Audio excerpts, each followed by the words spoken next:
Hey, welcome to today's quick tutorial. So in this example, we're going to look at a more advanced if statement. So we've got two sets of data here, and what we're looking to identify and single out is students that have been absent for more than 6 days, and if they've been absent for less than 6 days, whether they've passed or failed based on their score.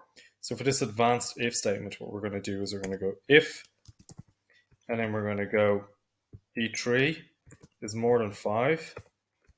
We're going to go in commas, we're going to say absent too often. Okay. For the next part of this if statement, we're going to look at if they're absent for less than 5 days and they've scored between 45 and 50, we're going to mark them as almost passed.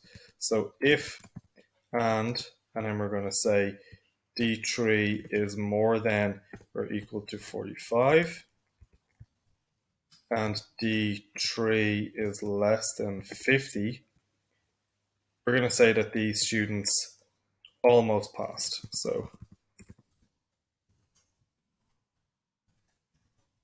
And finally, we're going to look at if students have scored equal to or higher than 50, they've either passed or failed.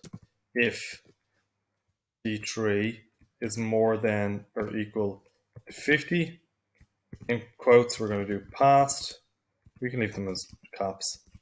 Passed, or comma, to, and quotes again, failed, end quotes. Then you've got three brackets to close this function here. So this person, John, almost passed and he was absent for 2 days. And let's drag it down for the rest of the group. And we can see that even though Jane scored higher, she was absent for 6 days, so she was absent for too often. John O'Doe here was almost passed. They scored 49, so just one short of 50, and their absent days was only one. And Alice passed because she was absent for less than 5 days, scored 55. But Bob here was absent too often because he was absent for 7 days and scored less than 50.